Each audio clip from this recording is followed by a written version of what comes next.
At one time, the Israelites disobeyed God's rules so much that the Lord handed them over to their enemy, the Philistines. For 40 years, they made to put up with terrible treatment while they waited for someone to set them free. During this terrible time, there was a man named Manoah from the tribe of Dan. His wife was unable to have a baby. They really wanted for a child of their own, but it never happened. One day, an angel of the Lord appeared to Manoah's wife and told her that she would have a son. She was excited, but found it hard to believe. She ran to tell her husband the exciting news. The angel of the Lord appeared a second time and told her that she was not allowed to drink any wine or eat any food that was not allowed. He also told her that the boy's hair should never be cut. This was to be a sign to others that he was set apart for God. When the boy was born, she named him Samson. Samson grew up to be a strong young man. He had long hair, and his mother made sure that he followed all the instructions the angel gave. Samson was blessed by God, and God's Spirit began to work in him. One day, while Samson was in the city of Timnah, he saw a beautiful young Philistine woman. He liked her very much and wanted to marry her, but there was just one problem. The Philistines were Israel's enemy. Samson told his parents about wanting to marry the Philistine girl, but they were not happy. How could their son even think of marrying a Philistine girl? Little did Samson's parents know, God would use all of this for good and to make his come to life. Samson, after all, was to be Israel's judge, born to free them from the terrible treatment of the Philistines.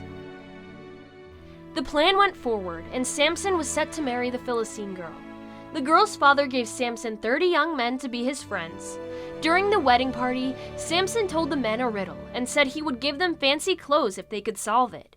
If they couldn't solve it, they would give Samson fancy clothes. The men forced Samson's wife to get him to tell her the answer. She did, and the men won the bet. Samson was really angry for being tricked. He had to keep his end of the deal and was forced to give the men their fancy clothes.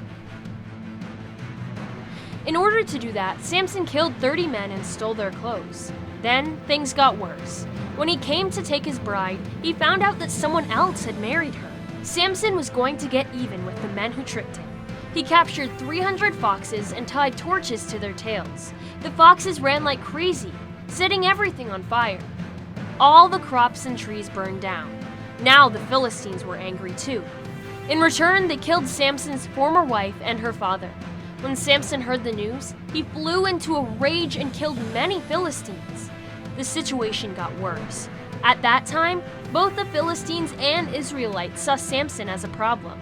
The Israelites tied Samson with a rope and brought him to the Philistines. With ease, Samson snapped the rope, picked up a jawbone of a donkey, and killed 1,000 Philistine men.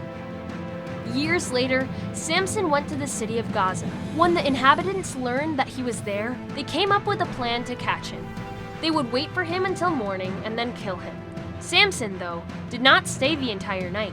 Before the morning broke, he walked to the city gates, ripped the doors off, and carried them on his shoulder to the top of a hill. Samson was too proud and careless for his own good, and he forgot about the rules God gave him.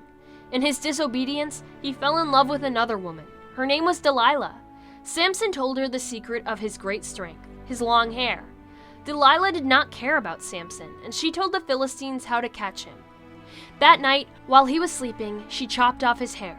When the Philistines caught Samson, he could do nothing. The Spirit of God had left him, and his amazing strength was gone. They poked out his eyes and put Samson in jail. Finally, they caught the man who had caused so much trouble and death in their land. While in jail, Samson was forced to grind wheat. As time passed, Samson's hair started to grow back, but the Philistines didn't notice. One day, the Philistines had a big festival to celebrate how their false god, Dagon, gave them victory over Samson. They brought Samson out of his jail cell to the festival to entertain them. Samson came to stand between the pillars supporting the roof of the buildings where the festivities were held. Blind and weak, Samson asked one of the servants to place his hands on the pillars. He prayed one last time for God's strength. With amazing strength, Samson took down the pillars that held up the building. The roof caved in, killing Samson and 3,000 Philistines.